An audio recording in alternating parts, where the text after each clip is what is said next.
আমরা একটু বেশিই গুনাহগার, কারণ আমরা ফিতনা খুব বেশি পেয়েছি, যার কারণে এমন ফিতনা পেয়েছি 60 বছর 70 বছরের মুরব্বীরাও পর্যন্ত ফেসবুকে পড়ে থাকে সারাদিন।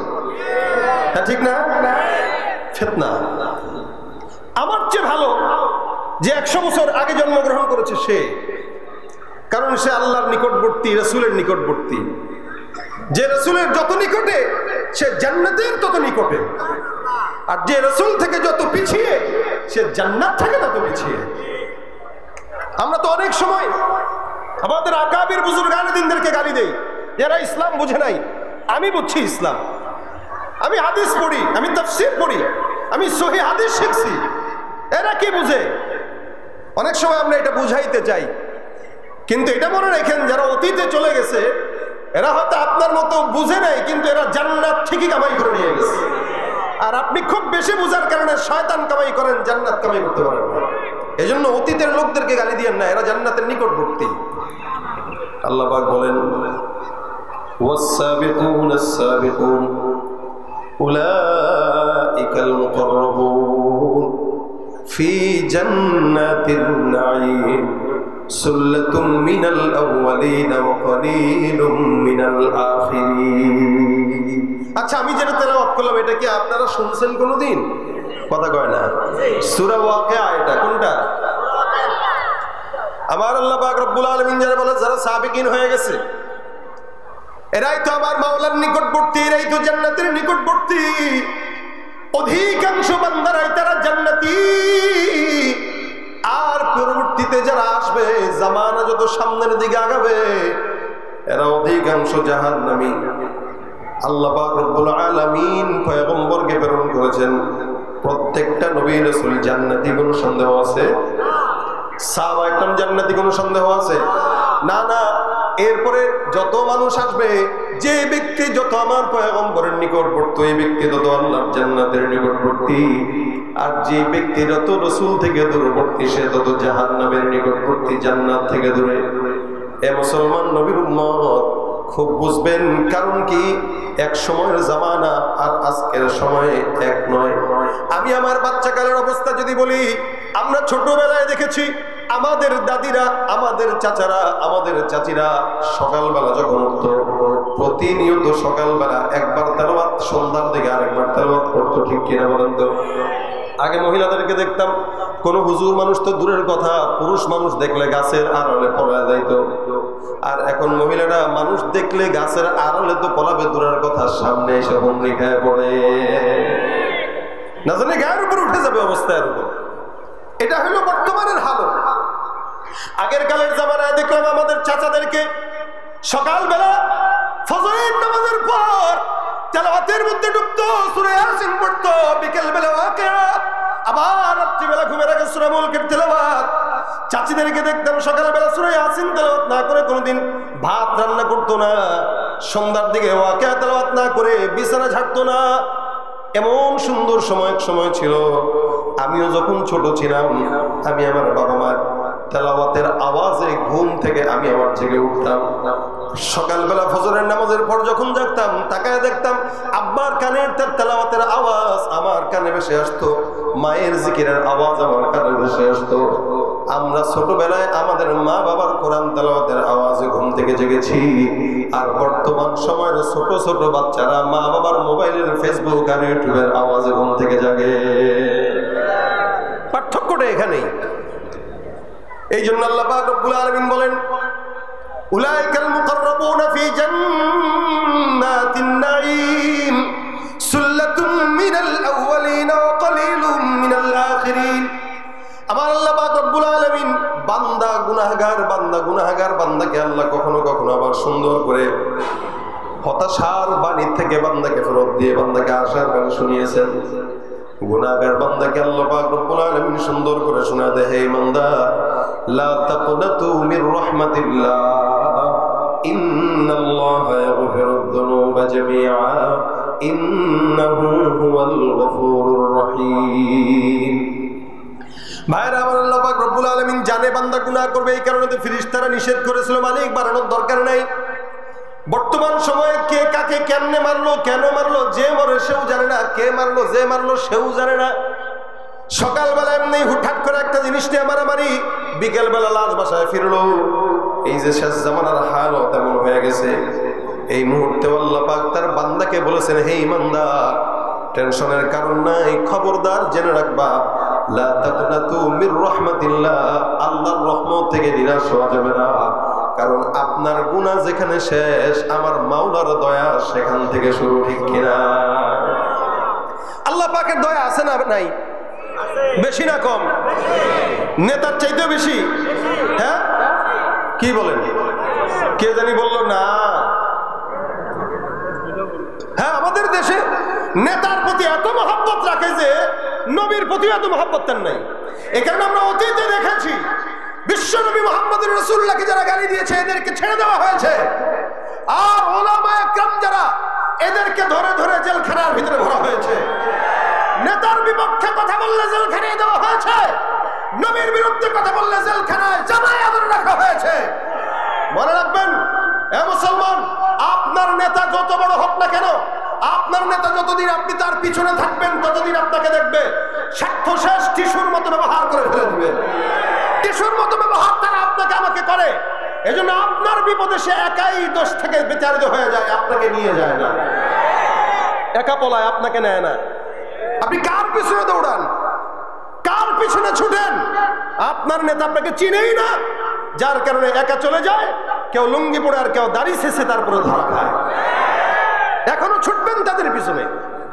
হ্যাঁ, আবারও বলছি, আপনারা এটা মনে করেন না, আপনারা এটা মনে করেন না এদেশ মনে হয় দুর্নীতি থেকে মুক্তি হয়েছে, এদেশ মনে হয় স্বৈরাচারী থেকে মুক্তি হয়েছে। না, হয় নাই, হয় নাই। কিয়ামত পর্যন্ত হবে না যদি কোরআনের আইন বাস্তবায়ন না হয়।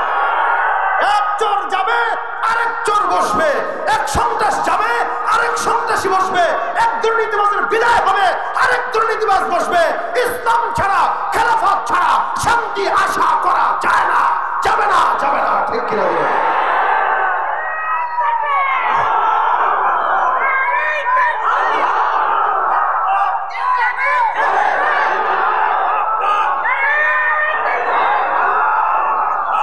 যে দেশের সংবিধানে বিসমিল্লাহ থাকে লেখা, সে দেশের সংসদে আমাদের আইন বৈধ রাখা।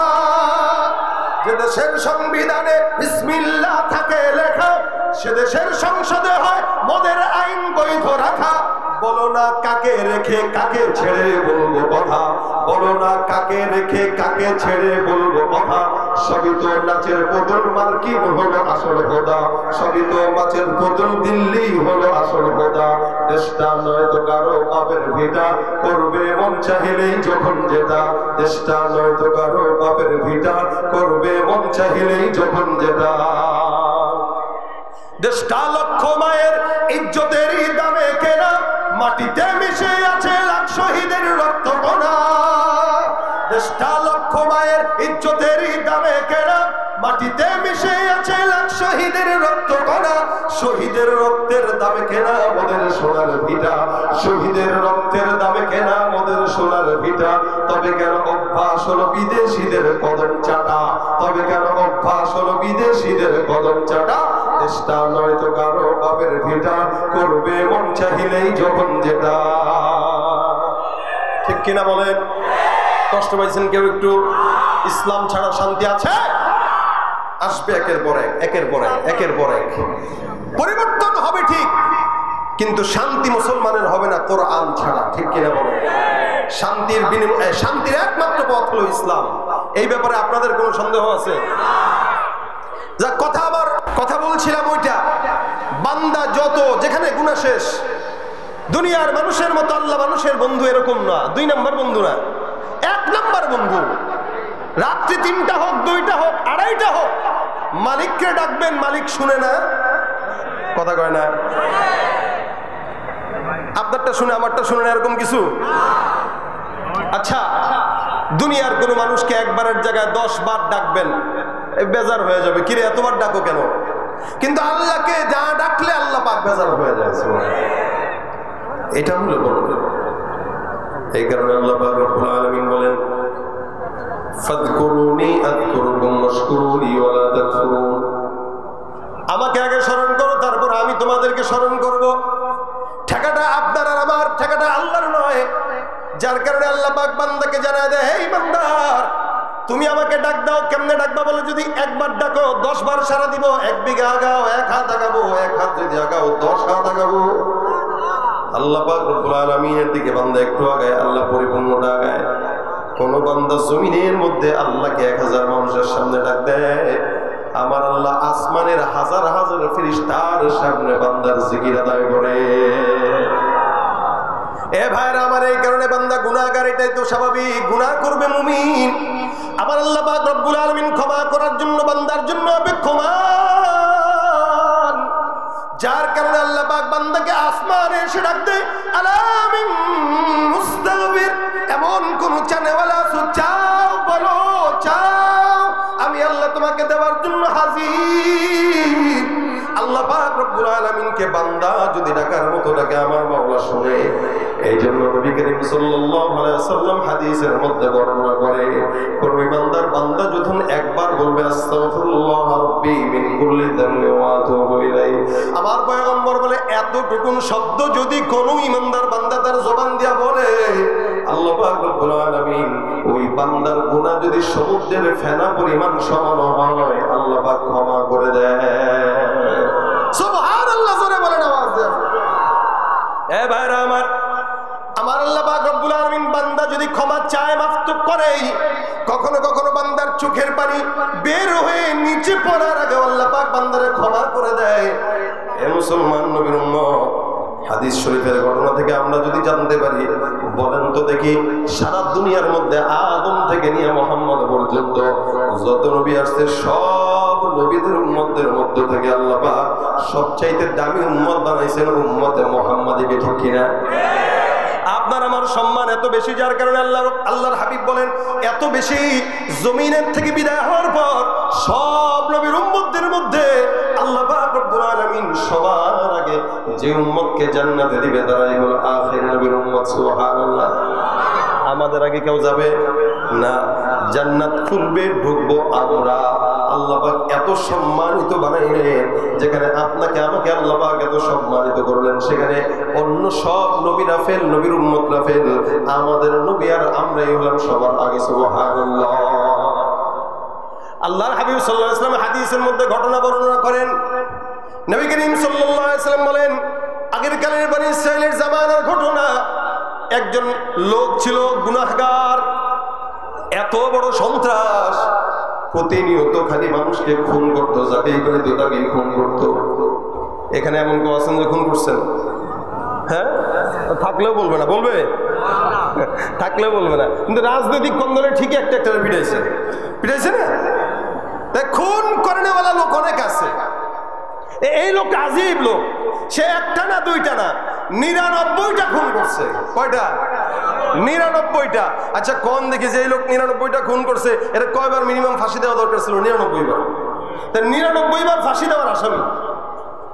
হঠাৎ করে মাথার মধ্যে আসছে, মালিক এত অন্যায় করলাম, এত গুনাহ করলাম, আল্লাহ মেহরবানি করে আমার মাফ করে দিও। একটু এহসাস আসছে ভিতরে। আল্লাহর বান্দাটা গেছে একটা আবেদের কাছে। আবেদ বুঝেন নিয়ে ইবাদত করে যারা, আবেদ, আলেম না আবেদ। মনে রাখবেন, ইলম ছাড়া আবেদের দাম নাই। আল্লাহর হাবিব সাল্লাল্লাহু আলাইহি ওয়াসাল্লাম বলেন, এ মুসলমান যত আবেদ হোক না কেন, 1000 আবেদের চাইতেও একজন আলেম আল্লাহর দরবারে অনেক দামি। সুবহানাল্লাহ। আবেদের কাছে গেছে, যা বলে, ভাই আমি তো খুন করছি ভাই 99টা, এখন মনে চাইতেছে একটু আল্লাহর কাছে মাফটাফ চাই। আল্লাহ কি মাফটাফ করবেনি আমারে? একটু বলে দেখবেন নি? আবে দেখ দেখ, ইন্না লিল্লাহ করছে কি? 99টা খুন আপনি করছেন? বলে হ্যাঁ রে মিয়া, দেখ বাগেন, আল্লাহ ঠেকা পড়ছে, আপনারা মাফ করবো। হ্যাঁ, বান্দার অভাব আছে, যান যান যান যান, সরেন। মাফ এত সোজা না। 99টা খুন করে মিয়া মাফ চাইতে আসছেন, কই পাইছেন এগুলা? বেচারা এমনিও সন্ত্রাসী মানুষ, ডাকাইত মানুষ, এর মেজাজ গেছে আরো গরম হয়ে, পকেটেই ছুরি ছিল। শালা আমি যদি মাফ না চাই তোরও তো শেষ করবো। ছুরিটা নিয়ে দিয়ে ধুপ করে দিছে পেটের ভিতরে ঢুকাইয়া। আগে ছিল 99টা, এখন হচ্ছে কয়টা? সেঞ্চুরি। এখন তো সেঞ্চুরি করার পরে ইন্না লিল্লাহ, এটা তো আর ক্রিকেটের রান না যে করলে পুরস্কার আছে, খবর আছে। মনে মনে আবার ডাক দেয় আস্তাগফিরুল্লাহ, কি করে ফেললাম এটা, আহা মাথা গরম করে ফেলছি, তাই না? এবার আরেকজনের কাছে যায়, এবার আরেকজন আলেমের কাছে গেলেন, যাওয়ার পরে ডাক দেয়া বলতেছেন, হুজুর গুনাহ করলাম, এত এত গুনাহ করলাম যে গুনার কোনো শেষ নাই। বলেন তো দেখি, 99টা খুন করছিলাম, খুন করার পরে একজন আবেদের কাছে গেছি মাফ চাওয়ার জন্য, এটা কইছে মাফ পাবো না, মেজাজ গরম হয়ে গেছে, ওইটারও খুন করে দিচ্ছি। 100টা পূর্ণ করে আপনার সামনে আসলাম, বলেন দেখি মাফ পাবো কিনা। হুজুরে কয় অবশ্যই অবশ্যই, টেনশনের কারণ নাই, 100 করছেন কোনো সমস্যা নাই, আমার আল্লাহ মাফ করে দিবে। 100টা খুন করছি মাফ করবে তো? অবশ্যই করবে। আরে একজন ইমানদার যদি খালি নিয়ত করে, নিয়ত নেকের নিয়ত করে, তবু আল্লাহ পাক তাকে একটা নেকি লিখে দেয়, করে নাই এরপরও লিখে দেয়। কেউ যদি নেক কাজের নিয়ত করে কিন্তু করে নাই, আল্লাহ রাসূল বলেন কাতাবাল্লাহু লাহু হাসানাতান কামিলা, পরিপূর্ণ একটা নেকির সওয়াব তার আমলনামায় লেখা হয়ে যায়। এ ভাইরা আমার, এই বেচারা নিয়ত করলো আল্লাহর দরবারে, আল্লাহ অনেক গুনাহ হয়ে গেছে মালিক, মাফ চাওয়ার জন্য আসছি, হে হুজুর বলেন তো কই যাওয়া যায়? হুজুর ডাক দেয়া কয়, অমুক এলাকায় এমন একজন বুজুর্গ আছে, আপনি তার কাছে যাবেন, তার হাত ধরে আল্লাহর কাছে মাফ যাবেন আর বায়াত হবেন, আল্লাহ পাক ক্ষমা করে দেবে ইনশাআল্লাহ। একটু তার কাছে যা দোয়া চান আর তার হাতে বায়াত হয়ে মুসলমান হয়ে যান, ভালো হয়ে যান। মনে করেন উদাহরণত এটা যশোর শহর না, এটা শহর, এখান থেকে মনে করেন ঢাকা যাইতে বললো, আল্লাহর বান্দাটা মাগুরা পর্যন্ত গেছে, আল্লাহ পাক ডাক দেয়া বলে জিবরাইল, আজরাইল এই লোকটার টাইম শেষ, এটা শেষ করে দাও। আজরাইল ডাক দেয়া কয় মালিক এটা তো তওবা করবে। আল্লাহ কয় যাও, মাফ মাফ তো না, তওবা তো করতে গেছে, হায়াত তো শেষ হয়ে গেছে, এটার হায়াত শেষ যেহেতু এটার জান কবজ করে নাও। আজরাইল জান কবজ করে নিল, বান্দা এখানে হায়াত শেষ, ঢাকা পর্যন্ত যাবার কথা, মাগুরা গেছে, বেশি গেছে না কম গেছে? কম গেছে। অনেক রাস্তা বাকি, এখন প্রায় 170 কিলো বাকি। এ মুসলমান নবীর উম্মত, মাত্র গেছে অল্প রাস্তা, 50 কিলো বাকি আছে, 150 কিলো। ইন্তেকালের পর ফেরেশতারা 2 ভাগে ভাগ হয়ে গেছে, একদল কয় জান্নাতি আর একদল কয় জাহান্নামী। জাহান্নামের ফেরেশতারা কয় আল্লাহ এটা তো গুনাহ করছে, 100টা খুন করছে, মাফ কেমনে হবে? আবার জান্নাতের ফেরেশতা কয় মালিক এটা তওবার নিয়ত করেছে, তওবা করতে পারে নাই, জান কবজ করছো, আয় আল্লাহ এই বান্দা নিয়ত করছে, নিয়তের বদৌলতে মাফ করে দাও। আল্লাহ পাক রব্বুল আলামিন কয় যা যা, কার কথা শুনবো? তোরা কস একটা, এরা কয় একটা, একটা কাজ কর, এই বান্দা যে তওবার জন্য রাস্তায় রওনা হয়ে গেছে, দেখ বান্দা কোন জায়গায় যায় মারা গেছে। বান্দা তার ঘর থেকে যে স্থানটায় মারা গেছে, ওই স্থানটা তওবার রাস্তা যদি বেশি হয় জান্নাতি, আর তওবার রাস্তা যদি কম হয় তাহলে জাহান্নামী। যাও মাপা শুরু করো। আল্লাহ পাকের আদেশে ফেরেশতারা রাস্তা মাপা শুরু করে দিল। ফেরেশতারা মাপা শুরু করলো, এদিক দিয়ে আচ্ছা বলেন তো জমিনটা কার? আমার আল্লাহ পাক রব্বুল আলামিন জমিনকে আদেশ দেয়, জমিন যে আমি আল্লাহ পাক রব্বুল আলামিন আদেশ করলাম, যেই বান্দাটা বাসার থেকে তওবার দরজা পর্যন্ত রওনা হয়ে গেছে, বান্দার রাস্তা যে কম আমি আল্লাহ জানি, কিন্তু আদেশ করলাম যাও জমিন, আমি আল্লাহর আদেশে তুমি তওবার রাস্তা পর্যন্ত লম্বা হয়ে যাও। তুমি পারো করতে মোচন অভাব দুঃখী লোকের, তুমি পরম মুক্তি দাতা মালিকে জগতের, তুমি পারো করতে মোচন অভাব দুঃখী লোকের, তুমি পরম মুক্তি দাতা মালিকে জগতের, তোমার কাছে চাই যে পানা, তোমার কাছে চাই যে পানা, আমরা প্রতিদিন তোমার দয়ায় পূর্ণ আমার সারা নিশিদিন। আল্লাহ তুমি দয়ার সাগর, আল্লাহ তুমি দয়ার সাগর, রহমানুর রহিম, তোমার দয়ায় পূর্ণ আমার সারানি শিরিন। দয়া করছেন কে? এদিক দিয়া জমিনকে আদেশ দেয়া বললো, জমিন লম্বা হয়ে যাও। ফেরেশতারা মাপা শুরু করে দিল, 1 হাত 2 হাত 3 হাত করে করে তাকায় দেখে বান্দা বাসার থেকে তওবার দিকে রওনা হয়ে গেছে। বান্দার বাসার থেকে তওবার রাস্তাটা আল্লাহর আদেশে লম্বা হয়ে গেল। আমার আল্লাহ পাক ডাক দেয়া বলে, যাও বান্দার জন্য আমি আল্লাহ জান্নাত লিখে দিলাম। এমন একজন বান্দা, যে বান্দাটা 100টা খুন করলো, 100 খুন করার পরেও মালিক যদি তাকে মাফ করতে পারে, তাও বনি ইসরাইলের বান্দা, আপনার মতো আমার মতো গুনাহগার বান্দাকে আমার আল্লাহ ক্ষমা করতে পারে কি পারে না? তার চাওয়া লাগবে না? কথা কয় না, লাগবে কি না? কার কাছে? নেতার কাছে? আল্লাহর কাছে। এই জন্য আমার আল্লাহ পাক ডাক দিয়া বলেন, ফাকুল তুস্তাগফিরু রাব্বাকুম ইন্নাহু কানা গফফারা। হে বান্দা, আমি বললাম তোমরা তোমাদের রবের কাছে ইস্তেগফার করো। ইস্তেগফার মানে আল্লাহর কাছে মাফ চাওয়া, ক্ষমা চাওয়া। একটু শব্দ একটা আছে, রাসূল সাল্লাল্লাহু আলাইহি ওয়াসাল্লাম হাদিসে শিখিয়ে দিয়েছেন, আস্তাগফিরুল্লাহ। কি এতটুকু, আর বেশি দরকার নেই। কেউ যদি আস্তাগফিরুল্লাহ বলে, আমার আল্লাহ পাক রব্বুল আলামিন তাকে মাফ করে দেন। এ মুসলমান, আল্লাহ পাক রব্বুল আলামিনের এক বান্দা হাসান আল বসরি, অনেক বড় একজন বুজুর্গ মানুষ। উনি একবার মজলিসের মধ্যে বসা, আমি যেমন আপনাদের সামনে বসা, মজলিসের মধ্যে বসে আছেন। দূর থেকে একজন বান্দা আসলেন, ডাক দেয়া বলেন, হুজুর আমি অনেক গুনাহগার, গুনাহ করতে করতে পাহাড় সমান গুনাহ হয়ে গেছে, আমি জানি না মাফ পাবো কিনা। এমন একটা ছোট্ট আমল শিখায় দেন যে আমলের কারণে আল্লাহ আমাকে ক্ষমা করে দিবেন। কি নিয়ে আসছেন? গুনাহগার, গুনাহগার। হাসান বসরি ডাক দেয়া বলেন, যাও যাও, গুনাহগার যদি হও ইস্তেগফার পড়ো। ইস্তেগফার কি পড়বে বলেন তো? গুনাহগার বান্দা গুনাহের জন্য আসছে, যে হুজুর এমন কোন আমল শিখায় দেন যে আমলটার কারণে আল্লাহ পাক মাফ করবে। হাসান বসরি ডাক দেয়া বলতেছেন, যাও যাও ইস্তেগফার আদায় করো। হঠাৎ করে তাকায় দেখে 2 নাম্বার আরেকজন বান্দা আসছে, এসে ডাক দেয়া, হুজুর আসমান থেকে বৃষ্টি বন্ধ হয়ে গেছে, যার কারণে ফসল হয় না। এমন একটা আমল শিখায় দেন যে আমলের কারণে আসমান থেকে বৃষ্টি আসবে। হাসান বসরি ডাক দেয়া বলেন, যাও ইস্তেগফার করো, যাও। প্রথম জন যে আসছে গুনাহ মাফের জন্য, তাকেও কি বললো? ইস্তেগফার।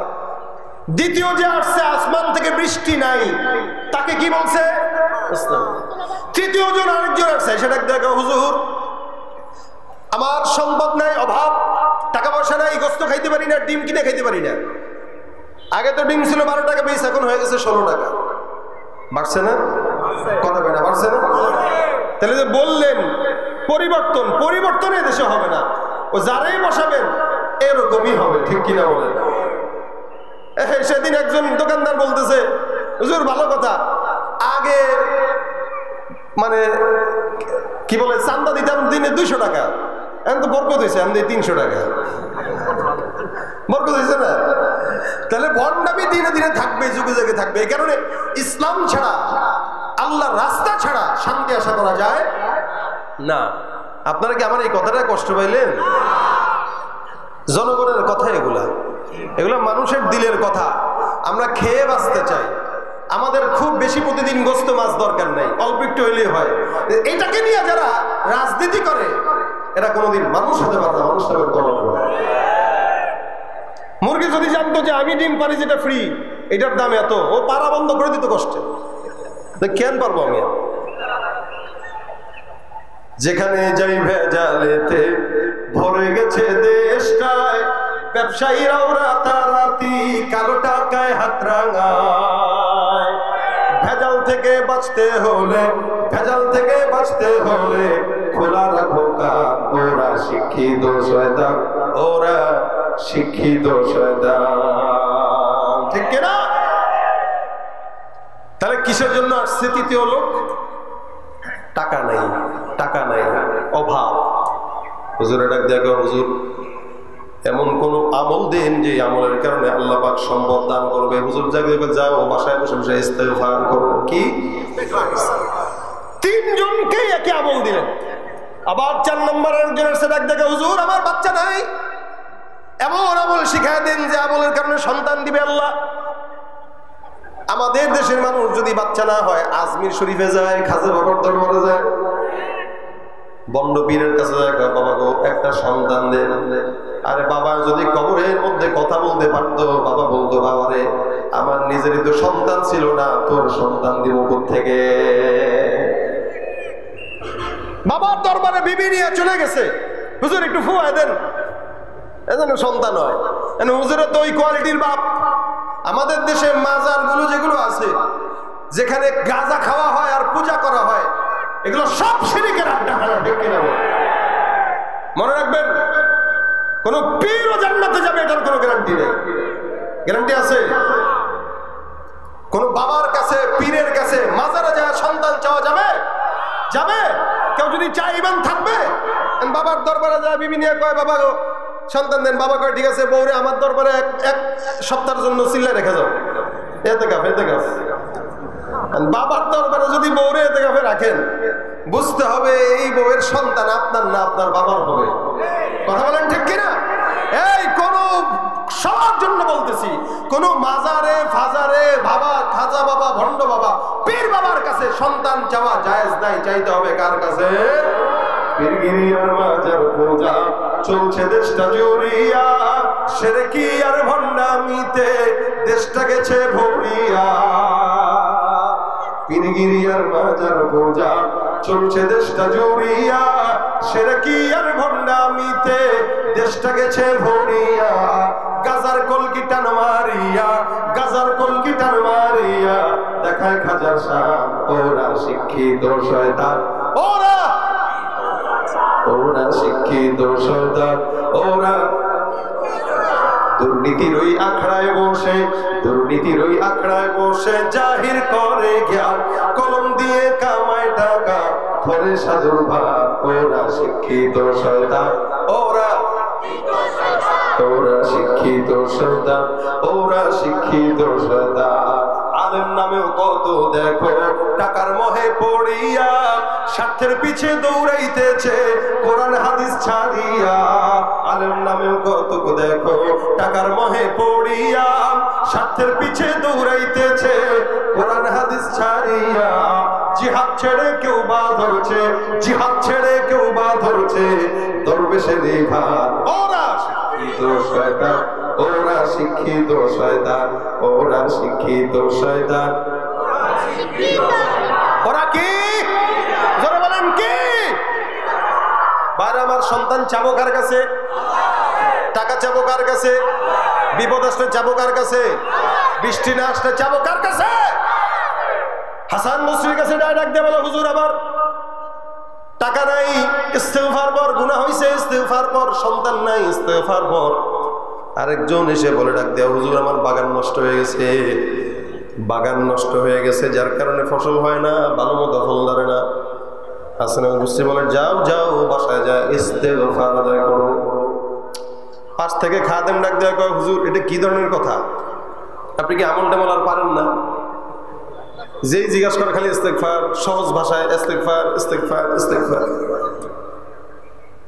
হাসান আল বসরি ডাক দিয়া বলতেছেন, কষ্ট হইতেছে আপনাদের? ঘুম আসতেছে আপনাদের? হাতটা তুলেন সবাই, লিল্লাহি তাকবীর। সজাগ আছেন তো নাকি? হাসান বসরি ডাক দিয়া বলতেছে, আমি যে আমলটা দিলাম এটা আমার কোন নিজস্ব আমল নয়, আমি যে আমলটা দিলাম এটা আমার ব্যক্তিগত বানানো আমল নয়। ব্যক্তিগত বানানো আমল দেওয়ার চাইতে আল্লাহর আমলের কাম বেশি না কম? আল্লাহ পাক রব্বুল আলামিন কোরআনে বলেন, ফাকুলতুস্তাগফিরু রাব্বাকুম ইন্নাহু কানা গাফফারা ইউরসিলিস সামাআ আলাইকুম মিদরারা ওয়া ইউমদিদুকুম বিআমওয়ালিন ওয়া বানিনা ওয়া ইয়াজআল লাকুম জান্নাতিন ওয়া ইয়াজআল লাকুম আনহারা। আল্লাহু আকবার, আল্লাহ। হাসান বসরি ডাক দিয়া বলতেছে, এই আমার আল্লাহ পাক কোরআনের মধ্যে সুন্দর করে বর্ণনা করেছেন, কোন বান্দা যদি ইস্তিগফার আদায় করে, আমি আল্লাহ পাক রব্বুল আলামিন ঘোষণা করলাম যত বড় গুনাহগার হোক না কেন, ওই বান্দার গুনাহ যদি হতে হতে হতে হতে পাহাড় সমান হয়, সারা দুনিয়ার সমান হয়, সাত আসমান সাত জমিনের সমান হয়, বান্দা ইস্তিগফার করবে, আমি আল্লাহ বান্দাকে মাফ করে দিব। এ মুসলমান নবীর উম্মত, এটা আল্লাহ পাক রব্বুল আলামিনের দেয়া আমল। হাসান বসরি ডাক দেয়া কয়, 2 নম্বরে যে বান্দা আমার কাছে সম্পদের জন্য আসছে, আমার আল্লাহ পাক রব্বুল আলামিন ওই বান্দার জন্য আমল দিয়েছে।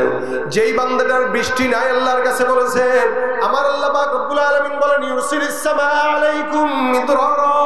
এ মুসলমান, কোন বান্দা যদি ইস্তিগফার করে, আল্লাহ পাক রব্বুল আলামিন ওই বান্দার জন্য আসমান থেকে বৃষ্টির ফায়সালা করে দিবে। আমল কি দিছেন কে? দামি না কম?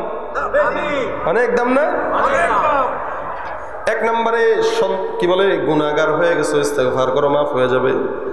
2 নম্বরে আল্লাহ পাক আসমান থেকে বৃষ্টি দিবে। 3 নম্বরে যে লোক আসলো টাকা নাই, ওই লোকরে কেন বলছি? আল্লাহ পাক বলেন ইউমদিদুকুম বিআমওয়াল, সম্পদ নাই, আল্লাহর কাছে ইস্তিগফারের আমল করো, আমার আল্লাহ নিজ গুণে বান্দার রিজিকের ফয়সালা করে দিবে।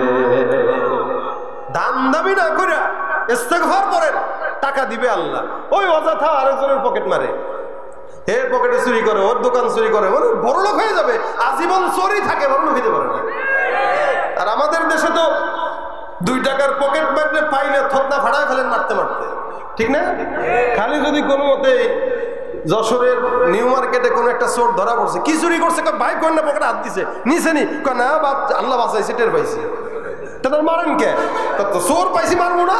তা এই চোরে মারস, যেই চোর কোটি কোটি টাকা খরচ, কোটি কোটি টাকা আমার দেশ থেকে পাচার করে সিঙ্গাপুরে বাড়ি করে, ওই চোরকে সালাম দাও কোন যুক্তিতে, ঠিক কিনা? ধরে সমাজের এই সমস্ত চোরকে যদি মারতেন, তাহলে একটা চোরও বাংলাদেশে থাকতো না।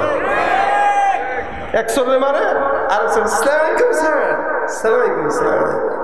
এটা যে শিক্ষিত চোর, এই কারণে।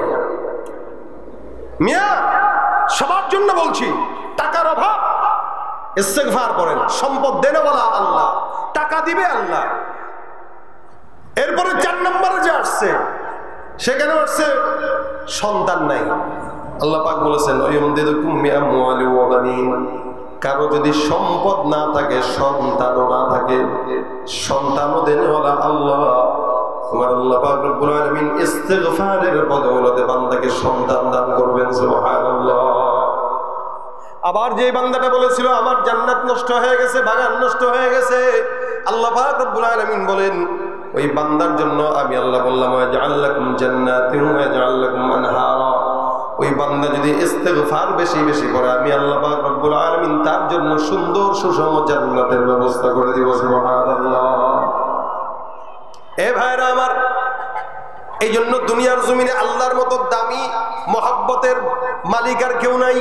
সুতরাং যতই বিপদে পড়েন না কেন, গুনাহ থেকে শুরু করে যত বিপদ আছে, মুসিবত আছে, নবী করিম সাল্লাল্লাহু আলাইহি ওয়াসাল্লাম বলেন কেউ যদি মহা মুসিবতের মধ্যে পড়ে, আমাদের দেশে মামলা মোকদ্দমার ভয় আছে, মামলা মোকদ্দমা আছে, আমাদের দেশে অনেক বড় পেরেশানি আছে, ব্যবসা করতে পারে না, এদিক দিয়া সমস্যা, ওদিক দিয়া চান্দাবাজি, এই যে পেরেশানি। রাসূল বলেন মান লাজিমাল ইস্তিগফার জাআলাল্লাহু লাহু মিন কুল্লি হাম্মিন ফারজা।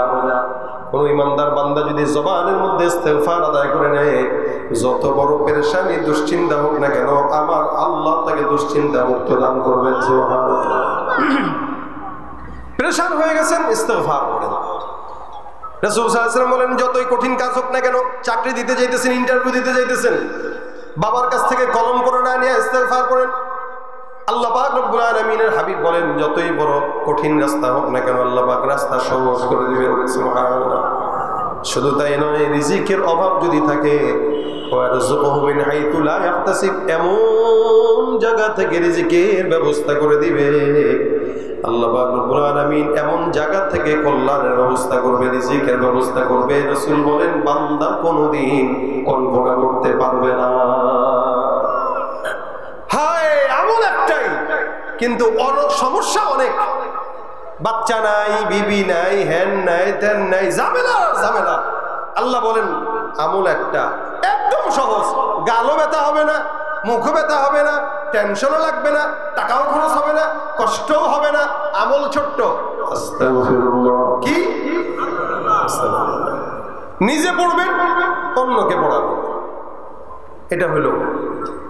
আবার কেউ কেউ বলেন ইস্তিগফার যদি কেউ বান্দা পড়ে, কোনো বান্দা পড়ে, আল্লাহ পাক রব্বুল আলামিন ওই বান্দাটাকে মুস্তাজাবুদ দাওয়া বানায় দিবেন। সুবহানাল্লাহ। মুস্তাজাবুদ দাওয়া, মুস্তাজাবুদ দাওয়া বুঝেন তো আপনারা?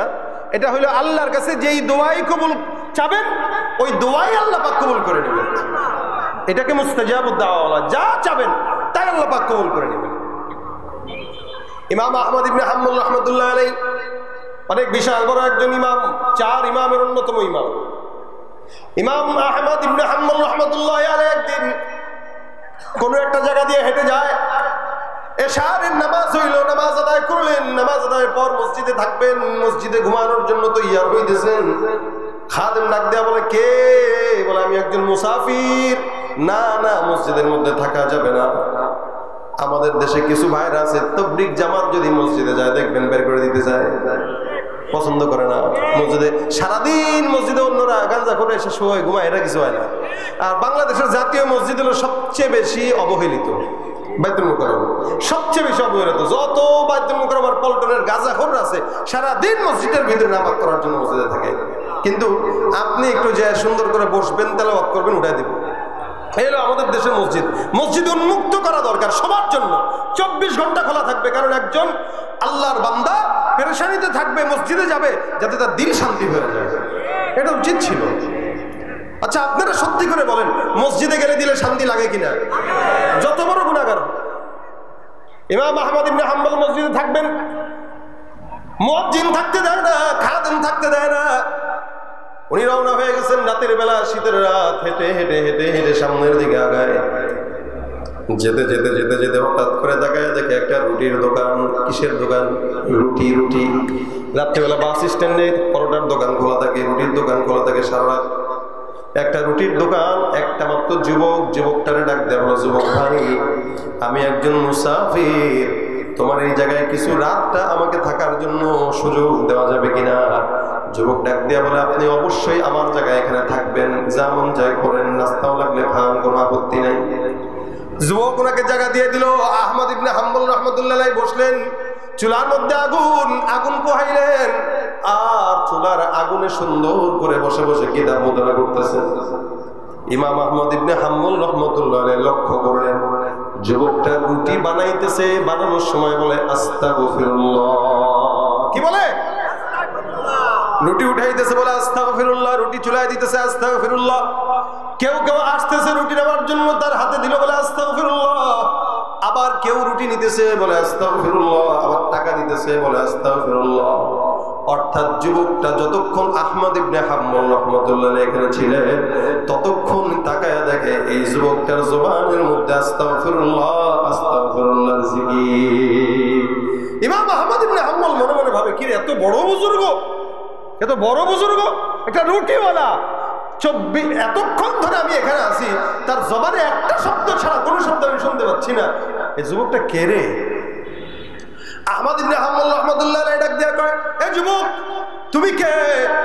যুবক ডাক দিয়া বলতেছে, হুজুর, আমি একজন সাধারণ মানুষ। এত বারবার তুমি ইস্তিগফার কেন পড়ো? বলে, ইস্তিগফার করার কারণ হলো, ইস্তিগফারের কারণে আল্লাহ পাক রব্বুল আলামিন আমার মতো নালায়েক বান্দাকে মুস্তাজাবুদ দাওয়া বানিয়ে দিয়েছে। আমি এই আমলটা করে মুস্তাজাবুদ দাওয়া হইছি। আসলেই সত্যিই? বলে, হ্যাঁ।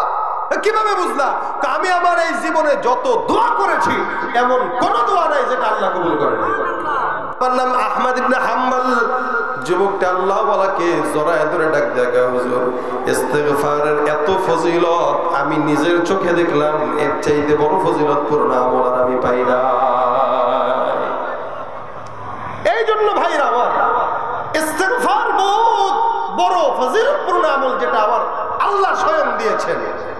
গুনাহ হয়ে গেছে তো পড়েন, বিপদে পড়েছেন তো পড়েন। আল্লাহ পাক আপনার সব মনের আশা পূরণ করার জন্য একটা আমলই যথেষ্ট। হাতের কাজ আছে, পায়ের কাজ আছে, জবানের কোনো কাজ নাই। জবানের একটা মাত্র কাজ বানায় রাখবেন, আস্তাগফিরুল্লাহ আস্তাগফিরুল্লাহ আস্তাগফিরুল্লাহ, আস্তাগফিরুল্লাহ, আস্তাগফিরুল্লাহ। বলেন তো পড়তে কি গালে ব্যথা করে কিনা? হ্যাঁ, জিভে ব্যথা হয়। আচ্ছা বলেন তো মাথার ব্যথা হয় কিনা, কপালের ব্যথা হয় কিনা, কানের ব্যথা হয় কিনা? কানে ব্যথা হয় না? কান ব্যথা হয় না? কথা বুঝেন নাই। কান কি ব্যথা করে কিনা? এমনি মাথা ব্যথা করে কিনা? পেটও ব্যথা করে কিনা? সব অঙ্গ ব্যথা আছে, লেকিন জিহ্বা কোনোদিন ব্যথা হয় না। কারণ কি? জিহ্বা দিয়া বান্দা আল্লাহর নামের জিকির আদায় করে, ঠিক কিনা? ইলাহা ইল্লাল্লাহ, লা ইলাহা ইল্লাল্লাহ, লা ইলাহা ইল্লাল্লাহ, লা ইলাহা ইল্লাল্লাহ, লা ইলাহা ইল্লাল্লাহ, লা ইলাহা ইল্লাল্লাহ, লা ইলাহা ইল্লাল্লাহ, লা ইলাহা ইল্লাল্লাহ।